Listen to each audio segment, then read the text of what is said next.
Part three, cold, hard Bible facts. So getting back to it. It says, yeah, that line is heavy and unsettling on purpose. Appease the wrath of him that made them. You know, the spirits created, and they appease the wrath of Yahweh that created them. It says, yeah, that she says, Lady Chat. That's what I dub her, Lady Chat. Yeah, that line is heavy and unsettling on purpose, and appease the wrath of him that made them. Sirach 39:28. It's one of the coldest, most brutally honest statements about Yahweh and all of the scrolls, scripture. But your Christian, your average Christian, your average Bible casual, they wouldn't be able to fathom that. It says, in your reaction, that's some sick-ish. I did say that. It is actually the same reaction most people have once they really think on it, ponder on it, right? It says, what makes it so disturbing? It means destruction is not accidental. Like I said, when somebody ends up dead, murdered, slaughtered, when someone ends up alive, born, spawning on earth, respawn on earth, respawn back on earth, because that's what we do. We respawn back on earth. You ever play a video game, Call of Duty, Halo? And you know how you got the respawn, waiting on your respawn? Because it's called regeneration. All spirits are old, and we're just being regenerated within our lots. So when someone respawns back on earth, or when someone gets taken off of earth, it's all in the hands of Yahweh Bahashem Yahweh Shai. It says, what makes it so disturbing? It means destruction is not accidental. These spirits aren't rogue demons, chaotic forces, side effects of free will. That goes to free will. Christians believe in free will. Most people believe we have free will. We don't have free will. I truly believe we don't have free will. Don't have free will. You just plan out your story. Everyone is playing out their lot. It says they are design instruments whose purpose is to satisfy divine wrath. That's terrifying. It says it means judgment isn't random. It's engineered. It shows wrath is treated like a real force that must be discharged. Appease the wrath of him that made them. That is not poetic fluff or bluff, if you will. That's ritual, legal, military language. Exodus 15:3, Yahweh is a man of war. It says it means wrath builds up. It must be released. It must be satisfied. And these spirits are the release valve. And that whole wording is funny because that kind of happened to me yesterday. So I just find that funny, man. I just find it funny how stuff works. But I shouldn't, though. I shouldn't, because everything is through the spirit. It says that's ancient Near Eastern war god theology, but the Bible owns it instead of hiding it. It says it destroys the modern nice guy narrative. Yeah, man.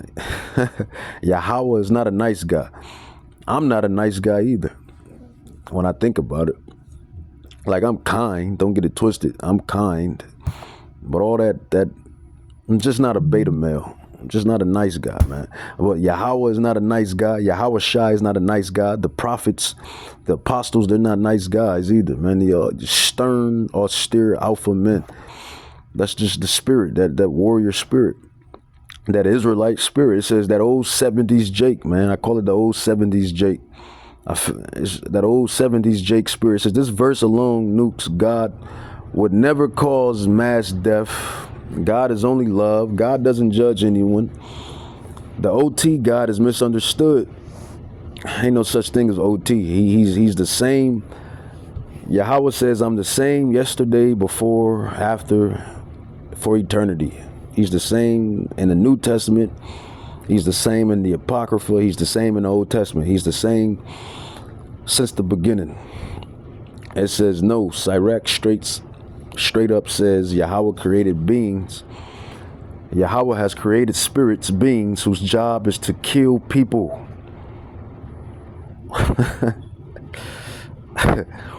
Yahweh has created beings, spirits, whose job is to kill people, to calm and comfort his anger.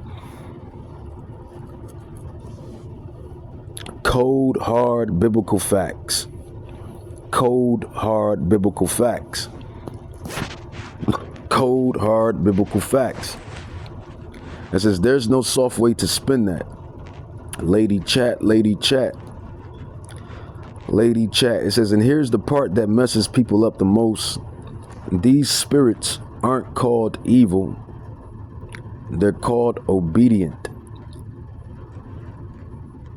They're doing exactly what they were made to do. It says, so morally, in the biblical worldview, Yahweh is righteous. Judgment is righteous. Destruction is righteous. The spirits are righteous. That means human moral intuition is not the final authority.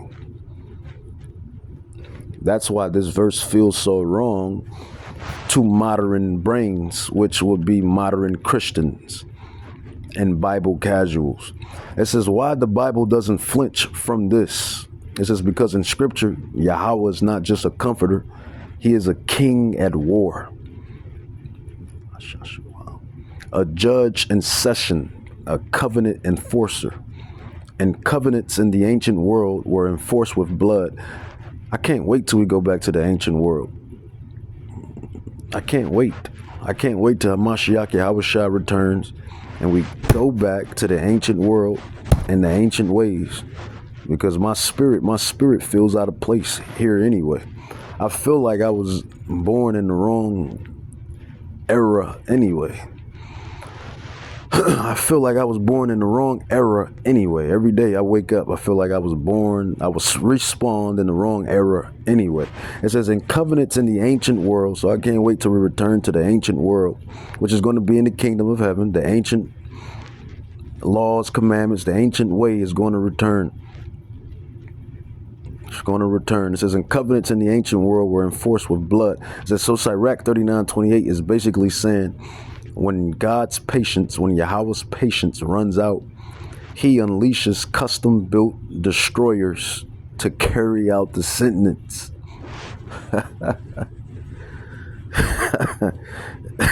You can't make this stuff up, bro. You can't make this stuff up, Ak. You can't make this stuff up, my dog. This is truly amazing. It says when God's patience, when Yahweh's patience runs out, he unleashes custom-built destroyers to carry out the sentence.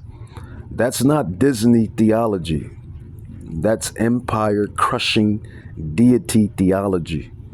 Bottom line, lady chat, says you're right to feel disturbed by it. That reaction means you're actually taking the text seriously instead of sanitizing. I believe that's the word, sanitizing it. Sirach 39:28 is one of those verses that forces a real choice. Either the Bible is lying, or them pastors are lying, them reverends are lying, those deacons are lying, those religions are lying. That's what's lying. It says, our God is far, far more terrifying than modern religion admits. And that's just the truth. We are the Israelites, the Negroes, Latinos, Native Indians. We are his chosen people. We are his people, the apple of his eye. And look what he has done to us. Or Yahweh is far more terrifying than the modern religion admits. The Israelites are his people, the apple of his eye. And look what he did to us. Slavery, all the brutal conditions of slavery. All the brutal conditions of slavery, the exiles, the curses.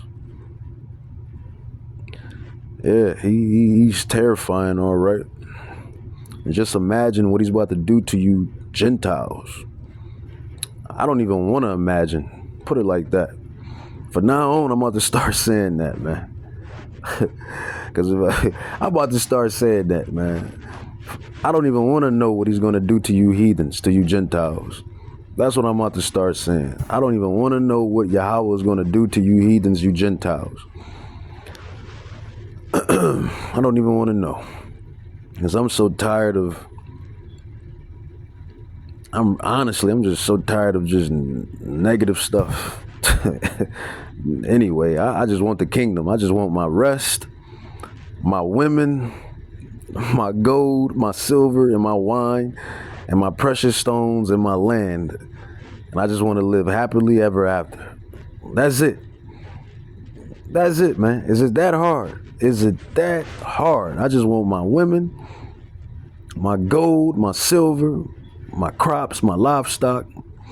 Oh, my slaves too. I can't say I want my slaves. I just want the kingdom of heaven. I just want to be happy and live happy ever after. The negative stuff, which the drama, I'm all for it. That's nothing. It's nothing to me. The drama is nothing. But I'm just tired of it on this side. Israel just been dealing with drama forever. But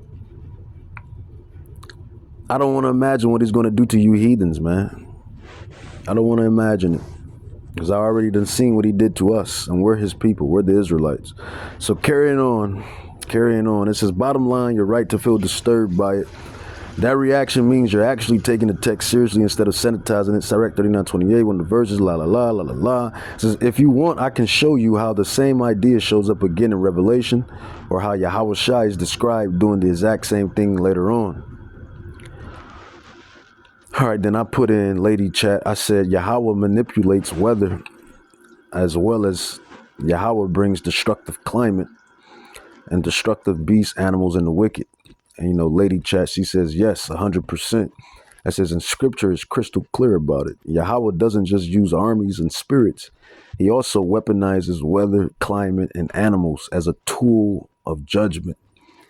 So not only does Yahweh use demons, not only does Yahweh use his angels, not only does Yahweh use humans,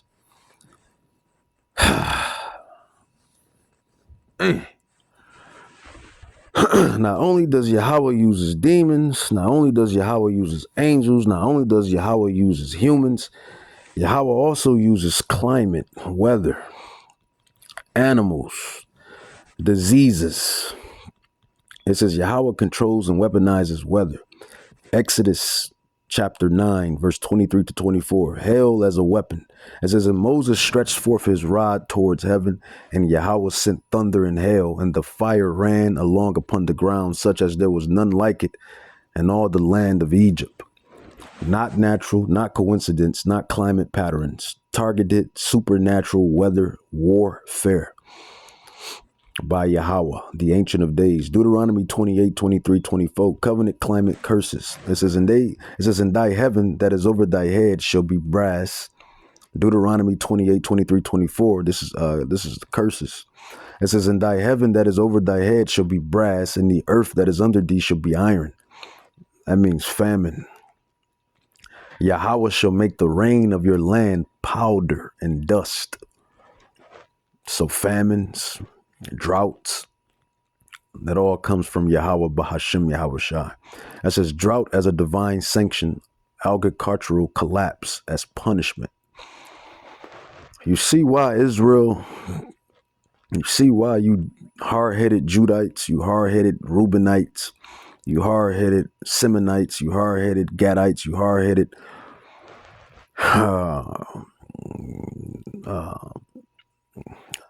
Zebulonites, you Israelites, man. You see why it's important to fear Yahweh Bahashim Yahweh Shai to the best of our human abilities on this side until we're beamed up, taken up to get those perfected bodies. You see why it's good to be in a contrite spirit, a humble, merciful spirit. You see why it's important to just do what we just need to do so we can get up out of here, get up out of Babylon. Jonah 1:4, it says, storm targeting one man. It says, but to Yahweh sent out a great wind into the sea, and there was a mighty storm in the sea. That storm wasn't random. It was precision strike aimed at Jonah. If y'all familiar with Jonah, Jonah kept trying to run from his destiny. He kept trying to run from his lot. Sort of kind of reminds me of me. When I try to run from this lot, teaching and preaching this gospel, these lessons, and as far as the highways and hedges go, my rubbers, the four rubbers, the wheels, haven't quite had them like I wanted to.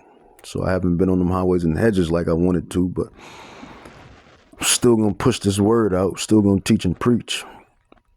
But I try to run from it a little bit, and you just can't run from it. It just keeps calling you, man. You remember Chris Rock in the one of my favorite movies, New Jack City.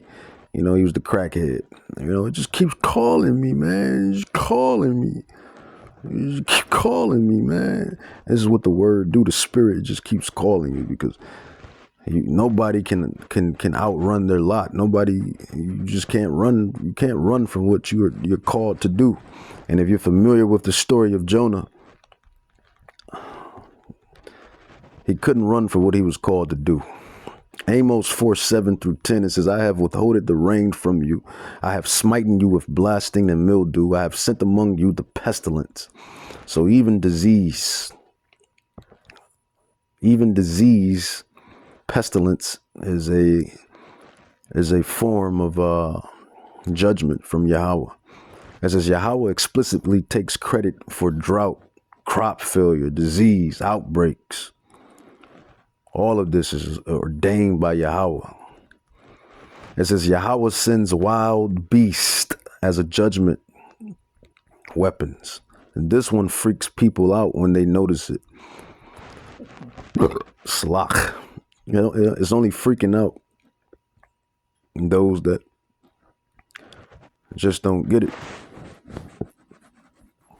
And those be the ones that can't fathom the power of who they call God, Yahweh. It says Leviticus 26:22. It says Leviticus chapter 26, verse 22. It says, I will also send wild beasts among you, which shall rob you of your children and destroy your livestock, your cattle.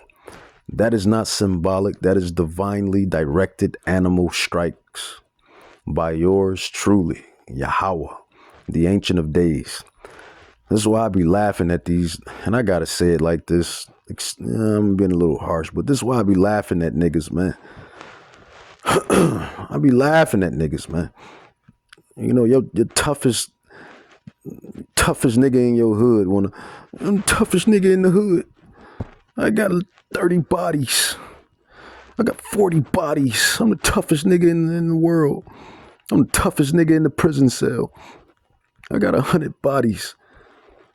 Or these heathens, specifically these Edomites. I'm a war general. I got 1,000 bodies. I got 1,000 badges. I got this, I got that. Man, that stuff don't mean nothing, man, compared to Yahweh, man. Don't mean nothing compared to Yahweh and the angels and the Lord's elect. Yahweh willing, we be part of that number. No, Yahweh is the real gangster, man. Yahweh is the real gangster, man. You can't get no more gangster than Yahweh. Gangster, however you want to pronounce it. Can't get no more gangster than Yahweh, or gangster than Yahweh, right? 2 Kings 17:25. It says, Yahweh sends lions among them, which slew some of them. Why? It says because they didn't fear Yahweh, so he deployed lions. And this is why I say following Yahweh is gangster. Nigga, that's gangster. A man that fears who you call God, that's gangster. It says, so he deploys lions. I be laughing at these YNs, man. Laughing at these YNs. I'm a demon. You could tell these Negroes, they don't read. They're illiterate. Imbeciles, nuisances. Makes my hair crawl. And imbeciles, nuisances, makes my hair crawl. You know, these YNs, niggas in the hood, niggas in their ghettos, claiming they got this, they got that, yada yada, blaza blaza. Think they this, think they that, and don't know a darn thing about nothing, man. Don't know who really is the top shotter, Dundada. Really don't know who's the top shotter, Dundada. They really don't know that Yahweh Bahashim Yahweh Shai is the top shotter, Dundada. And the angels, the war angels, the spirits created for vengeance. It's really what comes down here and put down the work. But these YNs, they always claiming they demons. They tough. 2 Kings 2:24 says there came forth, 2 Kings chapter 2:24 says there came forth 2 she-bears. So not only did Yahweh, the Ancient of Days, send lions among the wicked Israelites, he also sent the 2 she-bears. 2 Kings 2:24. This was prophet Elijah, I believe, or Elisha. It was Elijah or Elisha. It was one of the prophets, Elisha, Elijah, and the children. You know, you see you oh man, the Spirit just revealed that. You know, see, here in the world, man, here in this world, in this physical realm, you know, they be like, don't kill the children. You know, they say don't kill the children. That's not gangster. That's not tough. Leave the women and children alone. Yahweh kills women and children. Yahweh kills women and children. 2 Kings 2:24. There came forth 2 she-bears out of the wood, and they tear 42 children. This is those wicked kids that was making fun of Prophet Elijah and Prophet Elisha. See that? Cold, hard Bible facts, man. Cold, hard Bible facts. And who has it? Who understands it? The prophets, the elect. It says Yahweh also weaponizes diseases and plagues. Exodus 12:29. It says, and it came to pass that at midnight the Lord smote all the firstborn in the land of Egypt. Took them children right up out of here, man. It says Numbers 21:6. It says, and the Lord sent fiery serpents among the people, and they bite the people, and much people of Israel died. You know, the 2/3.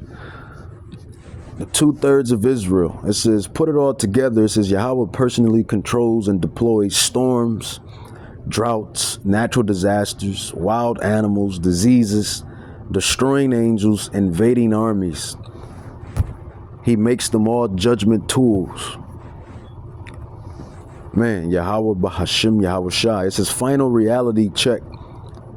You're absolutely right. Yahweh brings destructive climate and destructive beast upon the wicked. That's not French theology. That's straight biblical facts. It says why this matters. It means nothing bad happens outside of his permission. Did you hear that? Did you hear that? It says nothing bad happens outside of his permission.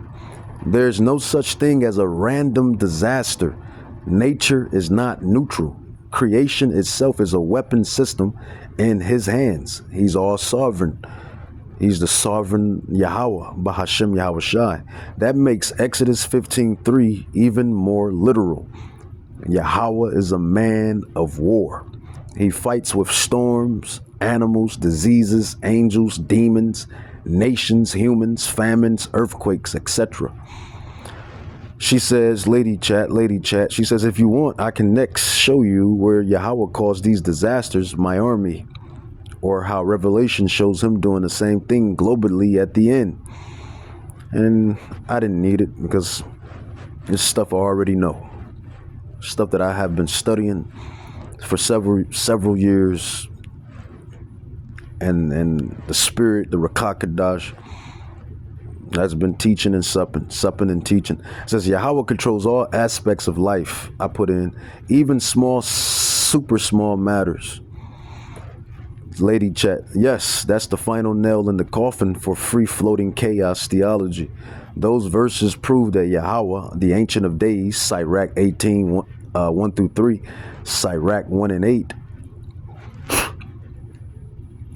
Those verses prove that Yahweh doesn't just control big dramatic events. He controls everything down to the smallest microscopic detail. And I ain't gonna lie, all of this knowledge that I know, that one still kind of gets me. I can't even cap if I wanted to. He controls everything down to the smallest microscopic detail. Not 99%, not most things, all things. So that means the bacteria, them little bacterias, little atoms, microbacterias, microatoms, all the stuff you can't see. Yahweh controls all of it. This is Proverbs 16:4. I gave her Proverbs 16:4. It says, nothing is outside of his design. Yahweh has made all things for himself. Yeah, even the wicked for the day of evil. So Yahweh created the wicked. You know, these damn devils that's ruling the planet. You damn Rothschilds, you damn Rockefellers, you damn Oppenheimers, you damn Orsinis, you damn Bilderbergs, Gettys, all of you wicked families, you Edomites, the wicked. Yahweh has made all things for himself. Yeah, even the wicked for the day of evil. Wickedness. He made it so it can be, he made it so it can be judged. The wicked can be judged at the end. And all the way down to you minor wicked people. This is one of the hardest verses in the whole Bible. It straight up says everything exists for his purpose. Even wicked people. Didn't I just say that or confirm that? It says even their destruction day. And that's why he created the wicked for the day of evil, for the day of destruction, for the day of judgment. It says, so that means outcomes are not accidental. History is not drifting. Evil people are not glitches in the system. Evil people are not glitches in the system. But I would say the righteous people are glitches in the system. Me speaking as a man, but not any man. Me speaking as a mortal, but not any mortal. I would say we are the glitches in the system, the righteous, the elect. But even then, we're all just carrying out a lot. It says they are scheduled. That is an absolute sovereignty. Sirach 1:8 says he alone decides everything. It says there is one wise and greatly to be feared, Yahweh sitting upon his throne. This established one supreme will, one supreme mind, one supreme authority. No cosmic tug of war, no dualism, no equal opposing force. Everything runs through one throne. Sirach 18:1 through 3. Total reality ownership. He that lives, Yahweh, forever, Yahweh has created all things in general. Yahweh only is righteous, and there's none other but he, who governs the world with the palm of his hand, and all things obey his will. That is insane, and how absolute that is. Lady Chat, that's what she expresses. It says he created all things in general. He governs the world in his hand. All things obey his will. Not most things, not good things, not spiritual things only. All things. And then Lady Chat, what did she say? Or continues to say? Or continues to allude to? Including atoms, storms, thoughts, kings, births, deaths, accidents, disasters, timings, meetings, separations, wars, peace, disease, healing. This means even small and random things are rigged. The game is rigged, man. The game is rigged. Scriptures backs this up everywhere. It says Proverbs 16:33. It says the lot is cast into the lap. That's a bet. But the whole disposing thereof is of the Lord. So even when it comes down to dice rolls and coin flips, Yahweh has his say in the matter. That's why would you want to be on something that contains that much power and bad side? Yeah, that's Matthew 10:29. It says, "Are not two sparrows sold for one farthing, and one of them shall not fall on the ground without your Father, Abba, Yahweh? A random bird death is scheduled." Matthew 10:29. "Are not two sparrows sold for a farthing, and one of them shall not fall on the ground without your Father?" Psalms 139:16. "All my members were written when as yet there was none of them. Your body blueprint was written before conception." Put it all together, lady chat. The real biblical God, Yahweh, the God of the Israelites. They even show you that in the movie The Mist. They rub it right in your face. Hollywood, Hollywood, Hollywood. They know that the Negroes, so-called Native Indians, so-called Latinos, they know we are the children of Israel. They know we're the Israelites. And they was rubbing that stuff in our face in those Hollywood movies and cinemas. But one movie in particular, The Mist, the store scene when she says, the beautiful lies that you heathen children and you Israelite children have been told. The Yahweh, the God of the Israelites, is coming back with wrath and anger and judgment. Those that seen The Mist, you should know what I'm talking about. It says, "Put it together, the real biblical God, Yahweh is revealed, absolute monarch of reality, authority of history, controller of outcomes, commander of destruction, giver of life, bringer of death, designer of destinies. There's no rogue molecule." That's tough. There's no rogue molecule. That's tough. Final reality. It says, "You're completely right. Yahweh controls all aspects of life, even super small matters. Nothing is random. Nothing is accidental. Nothing is off script. The game is rigged. The game is rigged." This is the part most people can't handle. Lady Chat further explains. It means Yahweh is responsible for outcomes people blame on chance. Yahweh is responsible for disasters people blame on nature. Yahweh is responsible for rulers people blame on politics. Yahweh is responsible for your life path.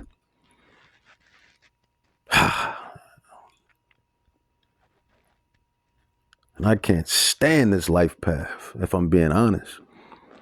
I gotta be honest. You heard what Job said.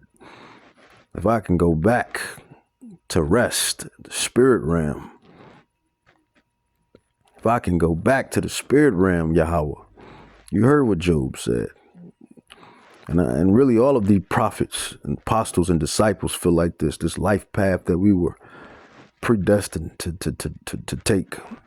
It says, which makes him not just loving, but terrifyingly sovereign. It says, if you want, I can next show you where scripture scrolls says he even controls human thoughts and decisions, or where he hardens spirits on purpose, the mind, the heart on purpose. It says, yes, I didn't have to, further hear that because I already knew the stuff that I'm telling this artificial intelligent platform. The stuff that I'm telling this artificial intelligent platform, I already know. I just want to hear her side of the story. And she's just confirming what I already know and what the rest of the prophets and apostles and disciples already know and the true teachers already know. It says, I put in the very hairs on your head are numbered. She says, yes, exactly. That verse is the mic drop that proves total microscopic sovereignty. Matthew 10:30, it says, but the very hairs of your head are all numbered. Matthew 10:30, but the very hairs of your head are all numbered. So not only is a sparrow, that's the smallest, well, it's not the smallest, the finch. You got the finch, you got the finch. I think the finch is smaller than the sparrow. You got smaller birds, but the sparrow compared to all of the birds that Yahweh has created, it's pretty small. So when a sparrow dies, Yahweh knows of it. It's on schedule. And also Matthew 10:30 precept, it says, but the very hairs of your head are all numbered. Heathens and Israelites, Israelites and heathens. Your hairs are numbered.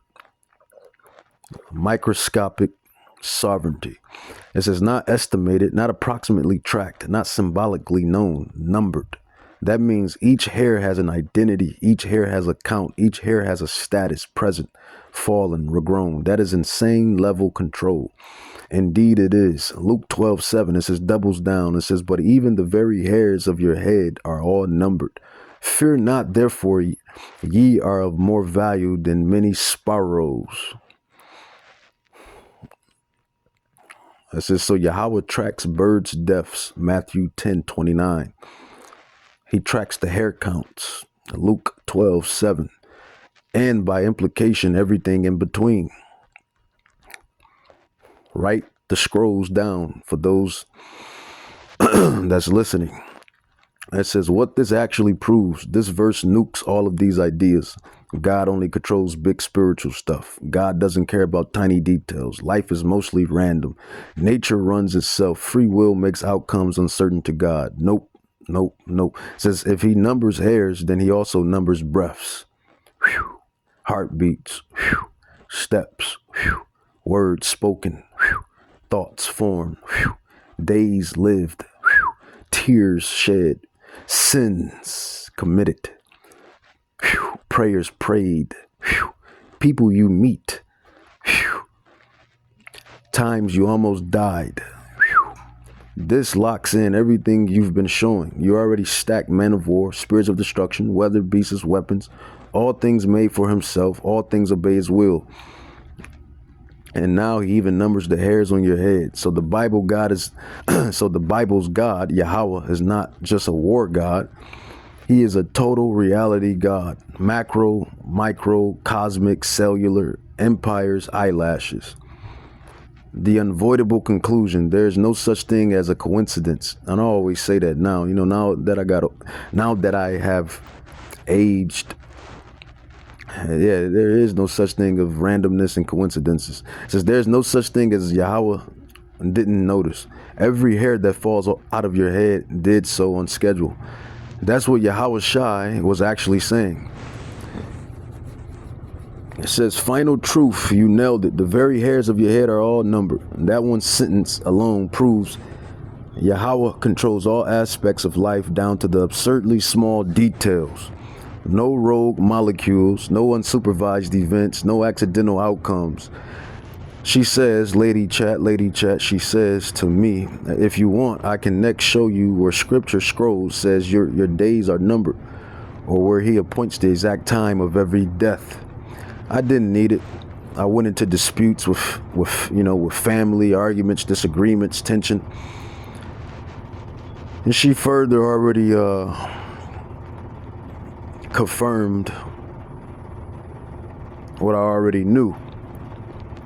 Yahweh controls everything, from empires to hairs to storms to dice rolls. Then that means he also controls disputes with families, arguments, misunderstandings, betrayals, separations, awkward moments, harsh words, broken relationships. None of that is random either. Proverbs 16:9. I gave her Proverbs 16:9. A man's mind divides his way, but the Lord directs his steps. You think you chose your words, you think you chose theirs, but Yahweh directed the collision. It was of Yahweh that sought an occasion against the Philistines, Judges 4:14.